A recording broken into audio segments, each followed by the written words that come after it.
എന്താണ് ഗുരുജിയെ സംബന്ധിച്ച് spirituality? Spirituality എന്ന വാക്ക് ശ്വാസം എന്നാണ് അതിൻ്റെ അർത്ഥം. ഉം. ജീവൻ എന്ന് മലയാളത്തിൽ പറയാം. ആ.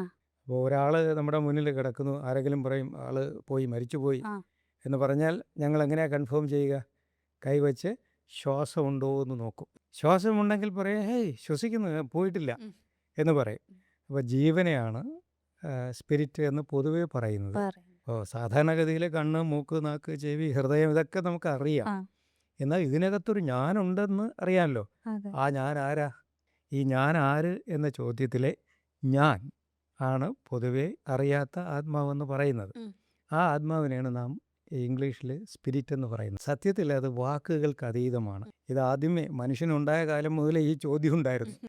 അപ്പോൾ അത് അനുഭവിച്ച ഗുരുക്കന്മാർക്ക് അത് പറയാൻ കഴിയാതെ വന്നു. സോ വ്യാവഹാരികമായ വാക്കുകളാൽ വിവരിക്കാവുന്ന ഒരു തലം വരെ ഉണ്ട്. അതാണ് വേദം എന്ന് പറയുന്നത്.